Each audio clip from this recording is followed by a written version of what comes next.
Je ne pense pas que les gens comprennent vraiment le pouvoir du silence. Les notifications constantes, les exigences sans fin, la pression d'être toujours en ligne. Et si je vous disais qu'il existe une arme secrète, un pouvoir ancestral, caché juste sous nos yeux? Ce pouvoir, c'est le silence. Pas seulement l'absence de son, mais une quiétude profonde, intentionnelle. Les stoïciens, ces maîtres antiques de la sagesse et de la résilience, comprenaient intimement ce pouvoir. Ils savaient qu'au cœur du silence résidant la clarté, la force et la capacité de naviguer les tempêtes de la vie avec un calme inébranlable. Le voyage que nous entreprenons aujourd'hui dévoilera ces secrets. L'impact de l'adoption du silence stoïcien peut être transformateur. Imaginez affronter les défis, non pas avec un effort frénétique, mais avec une sérénité concentrée. Imaginez prendre des décisions à partir d'une compréhension profonde, plutôt que d'une impulsion réactive. Ce n'est pas une simple lubie philosophique, c'est un outil pratique pour une vie meilleure, une existence plus centrée. Les stoïciens ne prêchèrent pas le retrait du monde, mais un engagement plus puissant avec celui-ci, un engagement ancré dans une force intérieure. Cette force se cultive dans les espaces de calme que nous nous créons, instant après instant, jour après jour. Aujourd'hui, nous allons explorer comment cette sagesse ancienne peut vous aider à percer le tumulte et trouver votre propre source de puissance. Il ne s'agit pas de devenir un ermite, isolé de la vitalité de la vie. Il s'agit plutôt d'apprendre à accéder à un sanctuaire intérieur, un lieu de force tranquille que vous pouvez emporter partout avec vous. Les leçons sont simples, mais leurs effets sont profonds. Elles offrent un chemin non seulement pour endurer, mais pour prospérer, pour trouver un sens et un but plus profond au milieu de l'agitation quotidienne. Gap 2S. Avant de plonger dans l'histoire de la découverte de ce pouvoir par un homme, prenez un instant. Réfléchissez à ce que le silence signifie pour vous. Est-ce un vide à combler ou un espace à explorer? Si vous êtes prête à découvrir d'autres clés comme celle-ci, à bâtir une vie de plus grande résilience et de sens, alors je vous invite à vous abonner. Rejoignez une communauté dédiée à la sagesse intemporelle pour les défis modernes. Le chemin vers la tranquillité commence par un simple pas, silencieux. Êtes-vous prêt à le faire? Voici Léo. Un homme avec un feu ardent en lui, un rêve aussi vaste que le ciel numérique. Il imaginait une start-up technologique qui révolutionnerait la façon dont les gens se connectent, une plateforme bâtie sur une interaction authentique dans un monde de plus en plus superficiel. Passionné, intelligent et animé d'une volonté implacable, Léo investissait chaque once de son être dans cette entreprise. Il croyait en sa vision avec une ferveur quasi désespérée, travaillant 18 heures par jour, carburant à la caféine et à la pure force de son ambition. Sa voix portait en réunion, ses emails étaient urgents, son énergie était un tourbillon. Pourtant, malgré ses efforts tonitruants, Léo se retrouvait à la dérive dans un océan d'obstacles. Le paysage technologique était un champ de bataille, grouillant de concurrents, chacun luttant pour l'attention, le financement, cette percée insaisissable. Obtenir des investissements, c'était comme escalader une falaise à pic à main nue. Le doute, ce saboteur silencieux, le rongeait au cœur de la nuit, lui soufflant des questions insidieuses sur ses capacités, sur la viabilité de son rêve. Le barrage constant d'informations, la pression d'innover, la peur de l'échec, tout cela créait une cacophonie écrasante dans son esprit. Sa réaction initiale à ces pressions croissantes fut d'amplifier son propre bruit. Il travaillait plus dur, parlait plus fort, poussait son équipe davantage. Il croyait que s'il criait sa vision avec assez de conviction, s'il surpassait tout le monde par son travail, le succès suivrait inévitablement. Il participait à chaque événement de réseautage, pitchait avec une énergie frénétique et comblait chaque silence par plus de plans, plus de stratégies, plus de mots.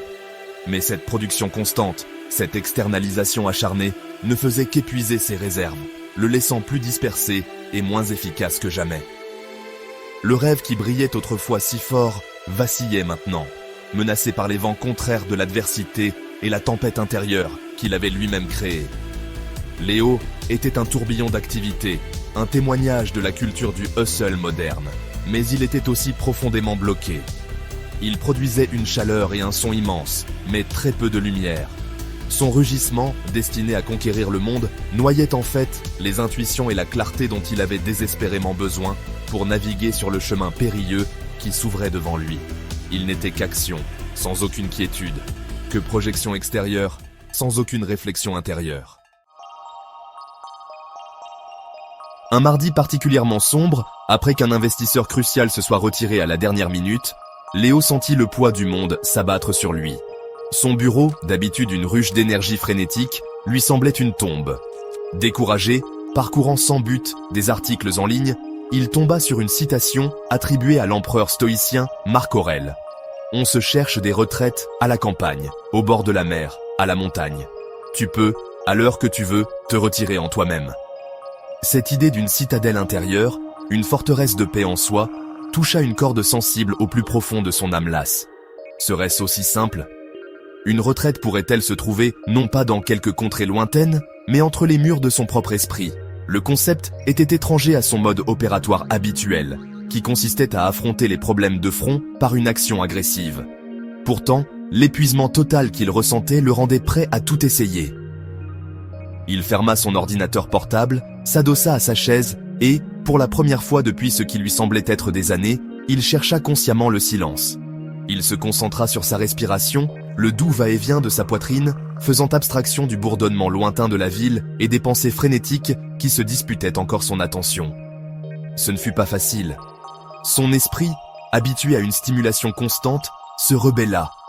Un torrent d'angoisse, de listes de tâches et de regrets inonda sa conscience. Mais il persista, ramenant doucement son attention sur sa respiration chaque fois qu'elle s'égarait. Lentement, péniblement, une once de calme commença à émerger. Ce n'était pas un vide de l'esprit, mais plutôt un détachement subtil de l'urgence de ses pensées. Il réalisa que le silence n'était pas une absence, mais la création d'un espace où il pouvait observer ses pensées sans être consumé par elles. C'était son premier aperçu de la citadelle intérieure. Vous sentez-vous aussi submergé, peut-être par vos propres défis, votre propre bruit intérieur ? Ce premier pas que Léo a fait, cette recherche consciente du calme intérieur, pourrait bien être aussi le premier pas pour vous. Il ne s'agit pas de tout résoudre d'un coup. Il s'agit de trouver ce petit point de quiétude au cœur de la tempête. Pour Léo, cette brève rencontre avec le silence intentionnel n'a pas résolu ses problèmes par magie, mais elle lui a offert une lueur d'espoir, une nouvelle perspective. C'était le premier murmure d'un pouvoir qu'il ignorait posséder. Le voyage de Léo dans le pouvoir du silence continua de se déployer, apportant de nouvelles couches de compréhension. Un après-midi, il reçut un email. Ce n'était pas seulement critique, cela ressemblait à une attaque personnelle, une critique acerbe d'un projet récent de la part d'un ancien collaborateur mécontent. Sa réaction immédiate, viscérale, fut une montée de colère et un réflexe de défense. Ses doigts planaient au-dessus du clavier, prêts à envoyer une réponse cinglante, à démanteler chaque accusation, à prouver à son critique qu'il avait tort avec un torrent de mots. C'était son ancien moi, le Léo réactif. Mais alors, une pensée différente fit surface.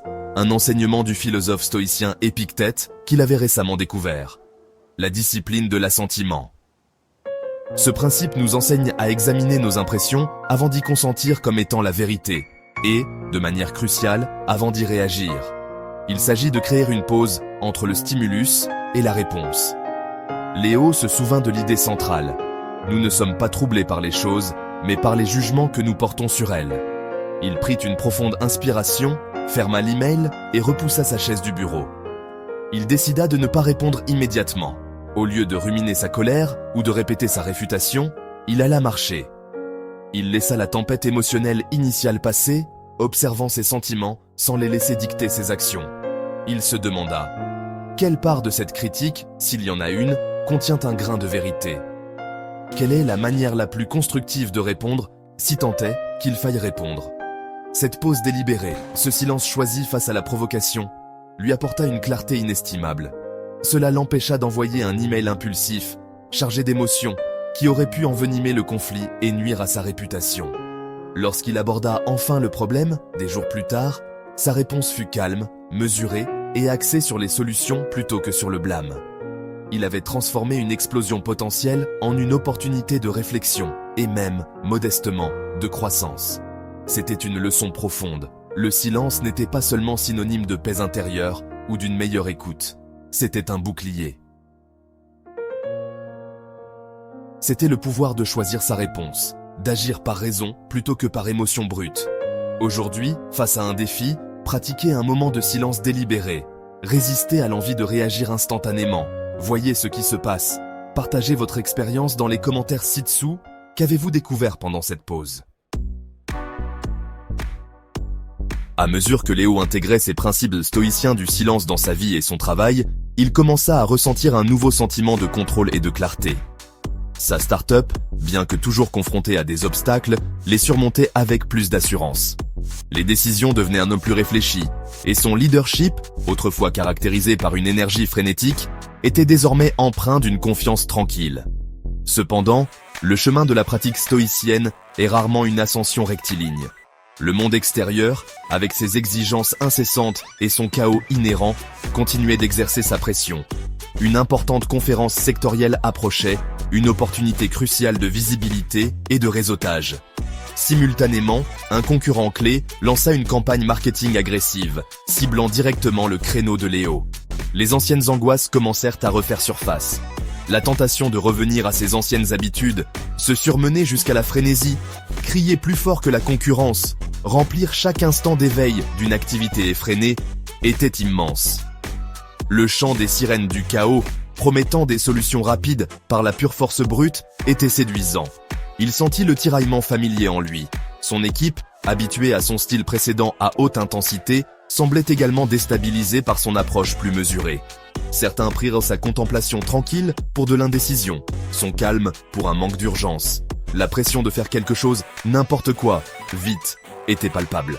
Cette pression interne et externe mit à l'épreuve son engagement sur la voie stoïcienne. Maintenir sa citadelle intérieure, pratiquer l'écoute silencieuse et faire une pause avant de réagir exigeait un effort conscient, surtout lorsque les enjeux semblaient si élevés et le bruit si assourdissant. Avez-vous déjà ressenti cette attraction vers de vieilles habitudes, surtout en période de stress? Le combat est réel, mais comme Léo le découvrait, la récompense de maintenir le cap l'est aussi. Il se retrouva à devoir se réengager activement envers ses principes quotidiennement, parfois toutes les heures.